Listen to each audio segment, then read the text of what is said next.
യേശുക്രിസ്തു തനിക്ക് മരിക്കാനുള്ള മരക്കുരിശും ചുമലിലേറ്റി കാൽനടയായി ഗാഗുൽത്താ മലയിലേക്ക് ചെന്ന അവസാന യാത്ര അത്യന്തം കഠിനമായ പീഡനയാത്രയായിരുന്നു.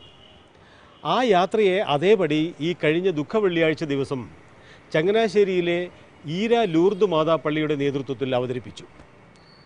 അത് കണ്ടുനിന്ന നാനാജാതി ജനങ്ങൾ യേശുവിൻ്റെ തിരുമുറിവുകൾ സ്വയം ഏറ്റുവാങ്ങുകയായിരുന്നു.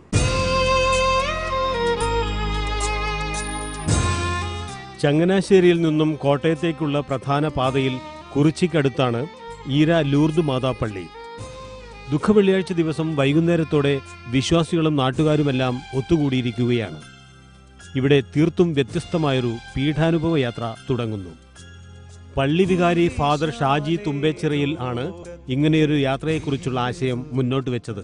ഗ്രാമവീഥിയിലൂടെ ഈശോ അന്ന് അനുഭവിച്ച വേദനകളൊന്ന് റീക്രിയേറ്റ് ചെയ്യുകയാണ്. വെറുതെ റീക്രിയേറ്റ് ചെയ്ത് പോകുകയല്ല, ഇവരോട് ഈ ആർട്ടിസ്റ്റുകളൊക്കെ പ്രാർത്ഥിച്ചൊരുങ്ങിയവരാണ്, ഈ ഇടവക ജനം മുഴുവൻ പ്രാർത്ഥിച്ചവരാണ്. അപ്പം ഈ ഗ്രാമത്തിന് വേണ്ടിയും ലോകത്തിന് വേണ്ടിയും പ്രാർത്ഥിച്ചുകൊണ്ട് നീങ്ങുകയാണ്. പിലാത്തോസിന്റെ അരമനയിൽ നിന്നും ഗാഗുൽത്താ മലയിലേക്കാണ് കുരിശുയാത്ര. യേശു കുറ്റവാളിയല്ലെന്ന് ബോധ്യമായിട്ടും നിസ്സഹായനായ പിലാത്തോസിന് യേശുവിനെ ശിക്ഷിക്കേണ്ടി വന്നു. ഈ രക്തത്തിൽ എനിക്ക് പങ്കില്ല എന്ന് പ്രഖ്യാപിച്ചുകൊണ്ടായിരുന്നു അത്. ഈ നീതിമാന്റെ രക്തത്തിൽ എനിക്ക് പങ്കില്ല.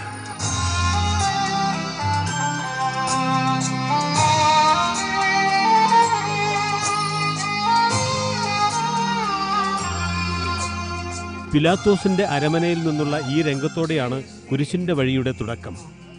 കുരിശിന്റെ വഴിയിൽ 14 സ്ഥലങ്ങളാണ് ഉള്ളത്. അതിലൊന്നാമത്തെ സ്ഥലമാണ് പിലാത്തോസിന്റെ അരമന. കുറ്റം ചെയ്യാത്തവൻ ഇവിടെ കുറ്റക്കാരനായി വിധിക്കപ്പെട്ടിരിക്കുന്നു.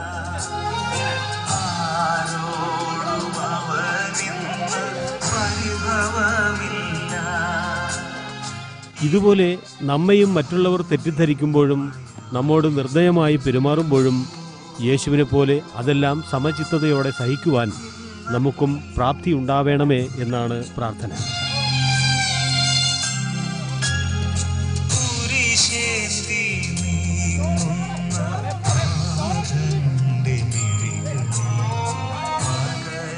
ഭാരമേറിയ കുരിശുമായി യേശു രണ്ടാമത്തെ സ്ഥലത്തേക്ക് നീങ്ങുകയാണ്.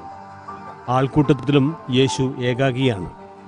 യൂദാസ് ഒറ്റിക്കൊടുത്തു, പത്രോസ് ഉപേക്ഷിച്ചു, ശിഷ്യന്മാർ ഓടിയൊളിച്ചു. കൂടെയുള്ളത് ക്രൂരന്മാരായ പട്ടാളക്കാരും ആർത്തുവിളിച്ച് അപമാനിക്കുന്ന ആൾക്കൂട്ടവും.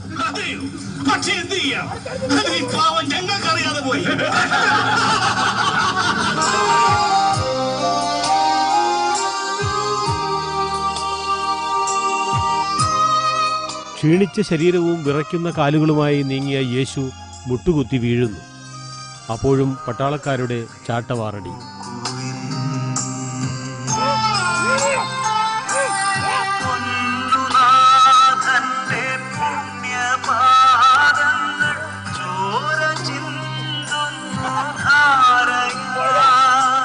വീണ്ടും യാത്ര തുടരുക തന്നെ.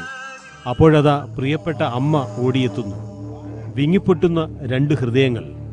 അവർ ഒന്നും സംസാരിക്കുന്നില്ല. പക്ഷേ മകന്റെ ശരീരത്തിൽ വീഴുന്ന ഓരോ പ്രഹരവും അമ്മ സ്വന്തം ഹൃദയത്തിൽ ഏറ്റുവാങ്ങുകയാണ്.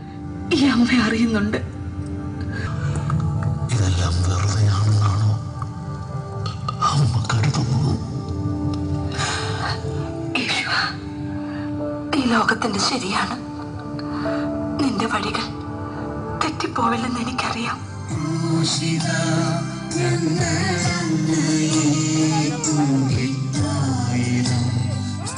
യാത്ര 6ാമത്തെ സ്ഥലത്തെത്തുമ്പോൾ അതാ വെറോനിക്ക കാത്തുനിൽക്കുന്നു.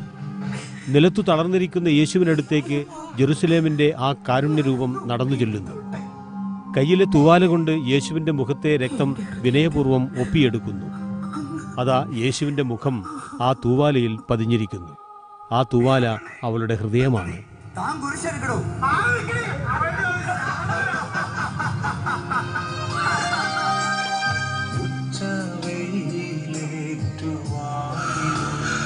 ഏഴാമത്തെ സ്ഥലത്തെത്തിയപ്പോൾ യേശു പിന്നെയും വീണു. ആൾക്കൂട്ടം പരിഹസിച്ചുകൊണ്ട് ആർത്തു വിളിക്കുകയാണ്. നിന്റെ മുൾമൂടി തീർത്തതെന്നോടെ പാപമാണെന്റെ യേശുവേ. 10ാമത്തെ സ്ഥലമായ ഗാഗുൽത്തയിൽ എത്തിയിരിക്കുന്നു. അവിടെ വെച്ച് യേശുവിൻ്റെ വസ്ത്രങ്ങളെല്ലാം അഴിച്ചു മാറ്റുകയാണ്. പട്ടാളക്കാർ അവ വീതം വെച്ച് എടുത്തു. പിന്നെ കുരിശിലേറ്റലാണ്. കുരിശിൽ കിടത്തി കൈകളിലും കാലുകളിലും ആണിയടിച്ചു കയറ്റുന്നു.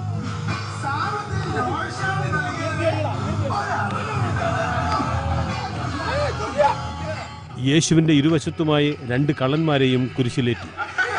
ഉഗ്രമായ വേദന കടിച്ചമർത്തി യേശു കുരിശിൽ നിന്നു. ആ ചുണ്ടുകളിൽ പരാതിയില്ല, കണ്ണുകളിൽ നൈരാശ്യമില്ല. പിതാവായ ദൈവത്തിൻ്റെ ഇഷ്ടം നിറവേറട്ടെ എന്ന പ്രാർത്ഥനയോടെ യേശു കുരിശിൽ ധ്യാനനിമഗ്നനായി നിന്നു.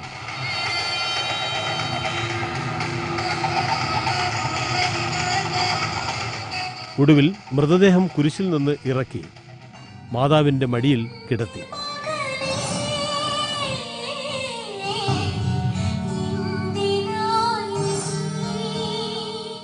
ലോകത്തിന് കാരുണ്യം മാത്രം ചൊരിഞ്ഞ ഓമനപുത്രൻ ഇതാ നിശ്ചലനായിരിക്കുന്നു.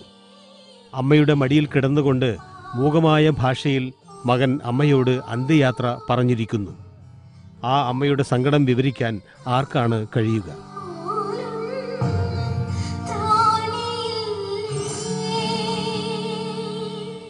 യേശുവായി വേഷമിട്ടത് ബാങ്ക് ഉദ്യോഗസ്ഥൻ കൂടിയായ ബൈജു ആണ്. 10 വർഷമായി ബൈജു പലയിടത്തും ഇങ്ങനെ യേശുവായി വേഷമിടുന്നു. എന്നെ സംബന്ധിച്ചിടത്തോളം ജനങ്ങൾ പറയുമ്പോൾ അവരുടെ മനസ്സിലേക്ക് കിട്ടുന്നതാണ് എനിക്ക് ഏറ്റവും വലിയ ഫീലിംഗ്. എനിക്ക് സ്വന്തമായിട്ട് ഫീലിംഗ് ഉണ്ടാവുന്നതിനേക്കാൾ കൂടുതൽ കണ്ടുനിന്നെല്ലാവരും നല്ലതായി എന്ന് പറയുമ്പോഴാണ് എനിക്ക് ദൈവത്തിൻ്റെ നാമത്തിലുള്ള ഒരു മഹത്വം കിട്ടുക. പ്രാർത്ഥിച്ച് പ്രാർത്ഥനകളെല്ലാം യാന്ത്രികമായി തീർന്ന കാലത്ത് യേശുവിൻ്റെ പീഡാനുഭവങ്ങളുടെ ഈ നേർക്കാഴ്ച എല്ലാവരുടെയും ഉള്ളിൽ തട്ടുന്നതായിരുന്നു.